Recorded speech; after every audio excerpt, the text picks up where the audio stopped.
All right, so a little bit on the presentation and analysis of our liabilities. And I'm going to leave you to, there's no point in me just reading the chapter to you, but there's a lot of disclosure that goes along with liabilities, especially long-term liabilities, probably more than for any of the other types of accounts. So just read over what's required there. One main thing that is very important is to make sure that if the liabilities are current, they're classified that way, and long-term, they should be properly classified as long-term. There's a lot of additional material, information that's required in the notes to the financial statements, and I'll leave you to pick that up on your own. Okay, so as far as analysis of long-term debt, a couple of main ones that are used, especially important now as a lot of businesses are not being able to make their interest payments because their cash flows have dried up. Debt to total assets, which is just all your total liabilities divided by your total assets.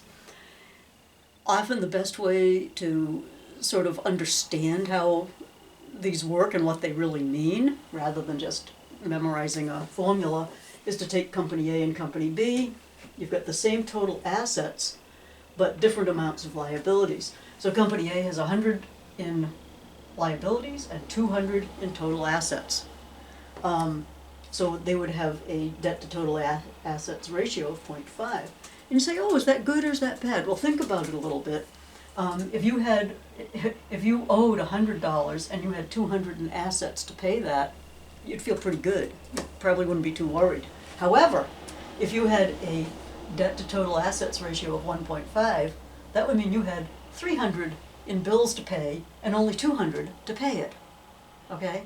So in general, if the debt to total assets ratio is higher, it's worse. You're striving for a lower debt to total assets. It means that this company would have far less financial flexibility than this one, who, if an opportunity came along, they would have the potential to take advantage of it, and if things get bad, they've got the ability to ride it out. Okay, another one that is used would be your times interest earned, and this is simply a measure that gives an estimate of how much ability does the company have to cover its interest costs, okay? So you're taking the net income, you're adding back interest expense, you're adding back your income tax expense, and dividing by your interest expense. And that, I'll let you do a few examples on that if you want to, but it's just saying how many times could we pay the interest if we had to. Okay, so then the other thing that the chapter talks about is what's called off-balance sheet financing. And this is something that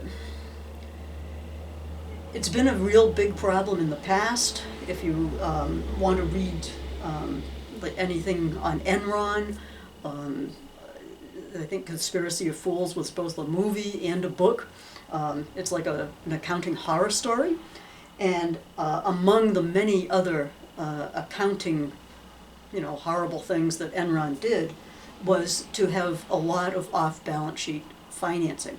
So in other words, they were trying to get the debt off their balance sheet and onto somebody else's so their balance sheet looked better. I mean, it makes sense. I think your book gives the quote from, let's see, it was originally in Forbes magazine. The basic needs of humans are simple: to get enough food, to find shelter, and to keep debt off the balance sheet. That's Richard Green in Forbes in 1980. Okay, so if a company has too much debt showing on the balance sheet, people, investors and others, can view that as a lack of financial flexibility, increased riskiness of the company. So there's an incentive to put the debt on somebody else's balance sheet. So how do you do that? What Enron did was they used what are called non-consolidated entities, and this was totally violating any accounting principles that you could come up with.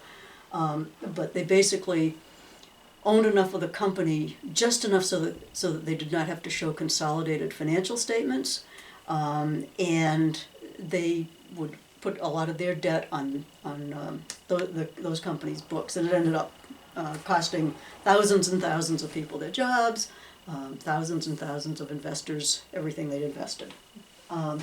So using non-consolidated subsidiaries, special purpose entities, and then operating leases. So I'd read over the section on off-balance sheet financing, and let me know if you have questions on that, and I think that pretty well wraps up chapter 14.